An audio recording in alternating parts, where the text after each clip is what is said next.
On today's show, angels are among us. Gwen is one, and her dream shows that she has a mammoth task of helping groups of souls cross the astral plane in safety.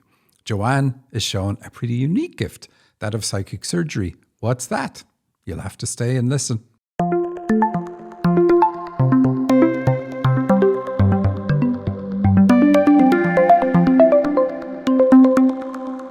Welcome to the Dream Interpretation Podcast with Michael and Sandy. Hello, everybody, and welcome. This is another half hour of us eavesdropping on the very personal communication between the spirit world and souls on their earth journey. That's why we focus on dreams, because that's what they are. If you want to know what you're meant to be doing in your life right now at this very moment in time, then look no further than your dreams. To get your dream analysed on our show, go to dream-analysis.com/podcast and fill in the form there, or simply email your dream to radioshow@dream-analysis.com. Sandy, anything to say? Oh my goodness. It is less than a week now before our big event, our summit, October 6th through the 8th. I am like, my hair is on fire. I'm so excited. Well, we have the agenda up on the website now. So if you go to dream-analysis.com/free, you can click on seeing the full agenda. You'll see what we've got at each individual hour over the course of the weekend. But we still have some stuff to give away. There's still a free month in our private dream clinic. I'm excited. I cannot wait. It's going to be such a fun weekend. And I know that people are going to get so much information that they're going to walk away just spellbound with how awesome dreams are and the value they can get from understanding theirs. So that's exciting. Exactly. If you've ever wanted to know what your dreams are about or how to understand them, this is the crash course that it's insane. It's a crash course that you'll walk away with just understanding so much more about your dreams with real tools that help you understand how to decode your dreams. We're not putting on anything that's like, here's a taste and here's what you get on the inside. This is a fully comprehensive set of tools and understanding of dreams. It's just fantastic. Yes, so exciting. But now, Michael, we have to get back to the task at hand. We have dreams to talk about. So I'm going to start with the very first dream. It's called The Party. Love the title. And it's from Gwen. I showed up to a big party/outdoor grilling, BBQ, competition being held on the front lawns of a huge country manor like those in Europe. There are at least 50 different groups of people around the large BBQ grills. From what I see, they mostly are grilling vegetables, summer squash, sweet peppers, onions, etc. And it looks as if everyone is grilling the same thing. I think to myself that I'm glad I don't have to judge this competition because it all looks the same.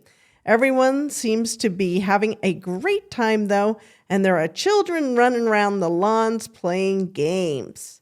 Showing up to a big party outdoor grilling. So a party is always about your birth. So we expect this dream to show your gifts or show what your mission in life is. Because that's why birth dreams are so important. See the birth symbol and then look for something wonderful in that same dream. The grilling barbecue, well, what have we got? We know it's feminine aspect because you say it's all on lawns and so on. You say there's 50 groups. So we expect your karma to be shown in this dream. Karma is neither positive or negative. It's like your karmic path is what you came here to do. And by making it karmic, it means it's something you can't avoid. So it's a really good thing. The barbecue tells us that you're a hands-on healer because people are preparing food on that. And then a competition means it's karmic again. If you're competing against other people, then it's karmic. That's how it works. Then you say you're glad you don't have to judge. So this is a bit of a negative usually. When you see that in a dream, it's saying that you do judge and you probably copied it from mom.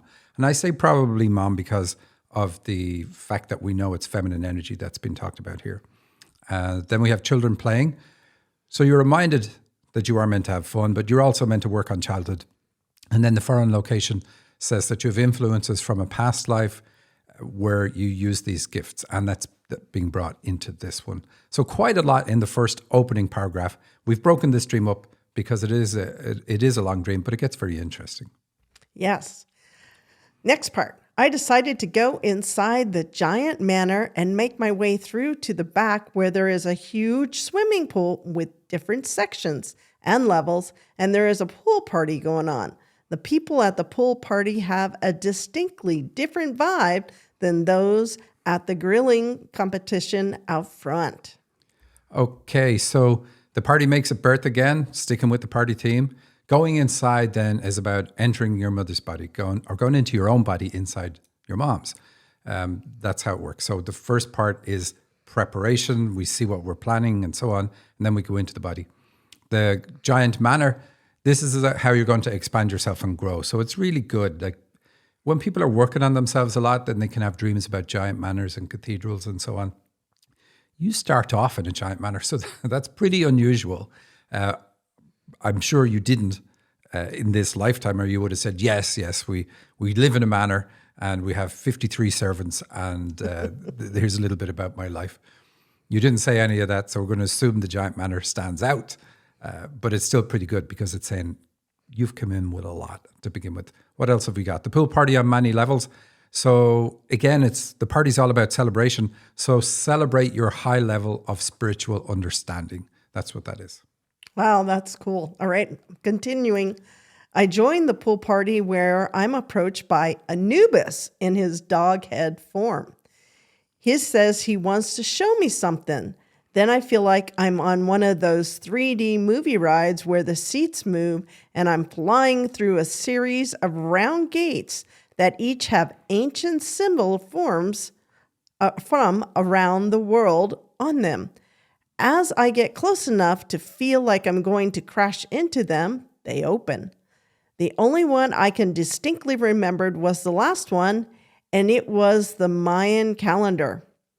Once through all the gates, we arrived at an ancient-looking temple, not in ruins, and there is a large, as a small cabin, structure that looks as if it's made of slate. It's rectangular and has slats, like a heater or AC vent on one side, and the whole thing is floating. I'm not sure if he shows me what it does, or I just get an impression of what it is. In parentheses, a giant soul vacuum. He calls me by my full name, first, middle, and last, and says, I'm showing you this because you're part of it. Okay, Michael, this is getting strange. Always scary to be called by your first, middle, and last name. You definitely know you're in trouble with mom when that happens. So I'm surprised I've gotten past the first two paragraphs without questions from you, Sandy. So I'm just going to put that on the record. I've improved, everybody. So Anubis, he attends the weighing scale during the weighing of the heart. If you look him up, that's what it says. The weighing of the heart. So I said it's about feminine energy because of the lawn. The lawn is green. That's the color of the heart chakra. So we're sticking with that theme all the way through. And then he determines whether a soul would be allowed to enter the realm of the dead. So again, it's all about helping souls cross the astral plane. So you're going to be working with people as they cross over because that's what Anubis does. He's also a god. And we had a show recently, I loved it, where we were talking about how do you tell your spiritual level? And being with a god in a dream is one of the biggest clues that you're at a very high level in the spiritual world. So you're an angel. And I wrote and I asked Gwen some questions and she wrote back and said, hey, the last dream you told me about, that you told me I was an angel too. So you're consistent, at least you're consistent. So you're flying with a god, really cool. So that means you can channel. You're probably already very aware of that and can channel well. I didn't ask, but definitely it's one of your strong gifts. Then you go through the Mayan calendar. So you've used your spiritual skills in multiple lifetimes, this skill of helping souls cross the astral plane. And then the giant soul vacuum really stands out there, doesn't it? So you can help groups of souls cross the astral plane safely. You know how to collect them. Normally when we talk about helping people cross the astral plane, it's usually one soul at a time. So it's quite unique to see you working with groups, and you've created this apparatus that allows you get them all across in safety in large groups. So that's what you're here for this time around. Sandy, what have we got next? All right. No questions. Huh? All righty, I'll move on. You can ask questions. Then I'm back at the pool party, but it's nighttime and everyone is moving inside to go to bed. So I go upstairs and find my way to a place to sleep. I have a knowing that the most important people are sleeping on the very top floors. In the morning, I'm woken up by a little girl that wants me to take her out to the pool. When we arrive, there are already people sitting around who tell us it's too early to swim. The pool is still too cold. One man dips his phone in, which has a pool thermometer app, to prove it. We wait around for a while and then get called into a meeting. I already know you're going to ask me questions because there's part of that as I hear you read it that I didn't talk about. So still about birth, but you're in the dark. Still about birth because of the party. So not sure where to go from here. The most important are sleeping on the top floors. So you're aware that there are some people awake at higher levels than you are. And that's fine.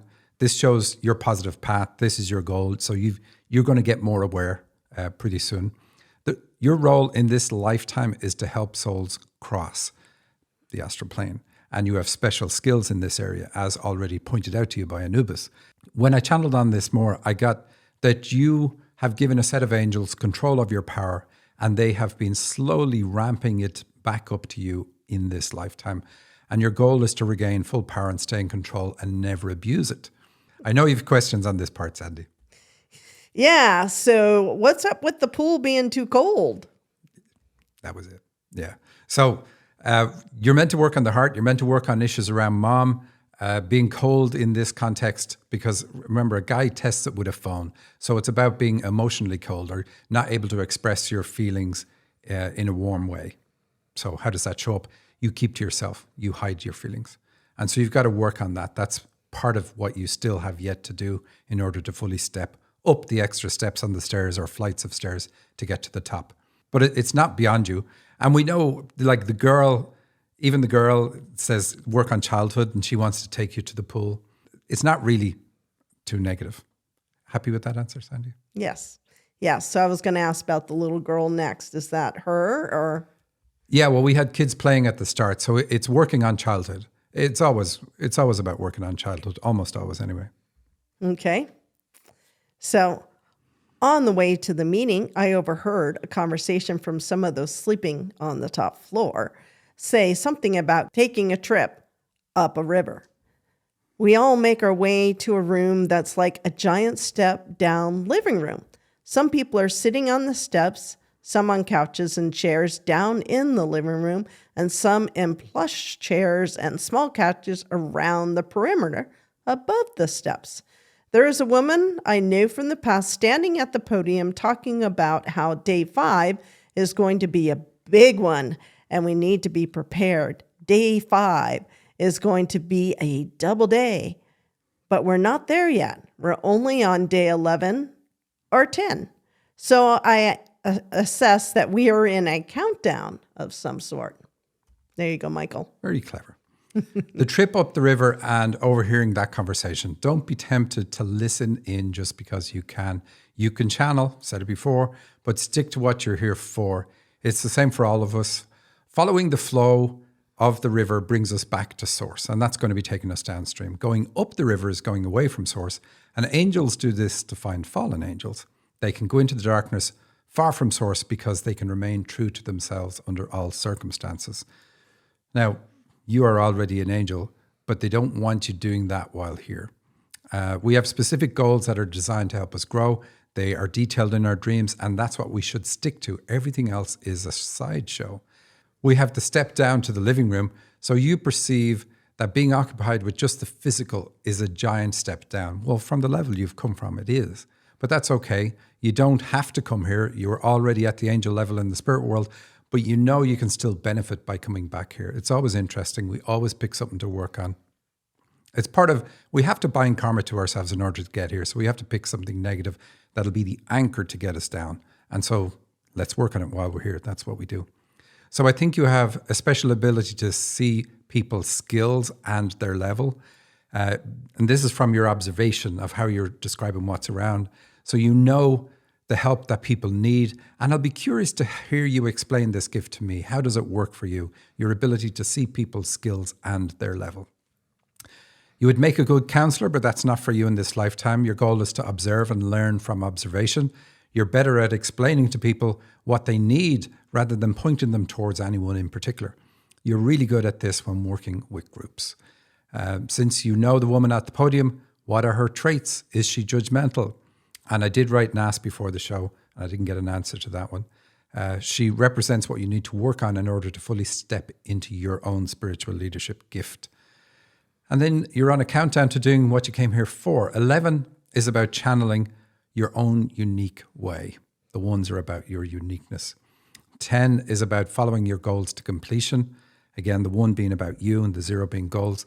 Don't let others distract you from your mission. And then day 5 is when your karma kicks in. Your path kicks in is a better way to look at it. Everything before that day is just preparation for that day. And then the last thing I channeled is you have 3 angels who work with you and they want to pass on their total love and respect for you. And they bathe you in this beautiful yellow light throughout your entire life. They make it impossible for you to get lost. That's what they're saying, say to be. But it's really, really cool to see it. So that's the end of the dream. Sandy, do you have questions? Wow. You want to do a summary on that for her? There's a lot of stuff in this. So the whole dream is about the reason for her birth. Yes. And what about the grilling vegetables? She's a hands-on healer. So she has the ability to help people heal. But why only vegetables? So there's going to be a reference to diet for you in that. If you're going to channel very high energies, they often want you to become a vegetarian. So if you're not, then it's very likely that this stream is nudging you in that direction. Okay. Yes. Had to ask about that. And then I loved what you said about Anubis, and I like the fact that she's flying. So what does flying usually mean? Channeling. If you're flying on your own, it's about the ability to project your mind. But if you're flying with a guide or a god in your dream, then it's your ability to raise your vibration up to the level of your guides and angels and so on. And then they arrive at an ancient looking temple that is not in ruins. Yeah, so there's more than the physical reality, and you're very aware of this other reality, or at least if you're not, you're going to be, and you're going to be using your knowledge, your expertise, and things and tools you've already created in these realms to help souls cross the astral plane. Wow. Now, the being in the dark, so it's nighttime and everybody's moving inside to go to bed. So she's not aware of her next step? She's a bit in the dark now. That's all that means. You know, now isn't the time. But even at the end of the dream, you're on a countdown to day 5. And at the pool, they're not ready to get into the pool. There's a lot of that all the way through the dream. So it's like you're in the preparation phase, and anything you do now is going to make your task easier, but they're still telling you what your task is. Wow, that's amazing. Absolutely. I love it. Yeah, what a cool dream. I like that a lot. All right, we're going to move on. Next dream, Affair with RFK, and it's from Amy. And so RFK is Robert F. Kennedy. He had called to invite me. I am hanging out with people I like. Asking him about politics, especially the EPA, gets him really turned on. We are making out while Molly sleeps in the same room, the TV room of her house. Feels like Susan's old house, sort of 70s style. Making out with RFK is hot stuff, very erotic. At one point, he has a pain in his side/back, and I put my hands on it to soothe him. It feels like I'm using hands-on healing. Not sure if it's working, but he lets me do it. The parents are home, and I'm worried a bit that someone, the mom, might come in, but they don't. There's a straightening rod that he brings in from the bathroom that I left on, and it is very hot. He brings it in to show me, and I think he might burn me, but he doesn't. He is fascinated with how hot it gets. I wonder why it doesn't have an automatic shutoff. It has been sitting on some kind of square silver plate That is also really hot. He has that too and is going to do something with it. When he goes out, he runs into Molly's aunt or mom and they make small talk. I feel really special that he wants to be with me. I think about his love for falconry.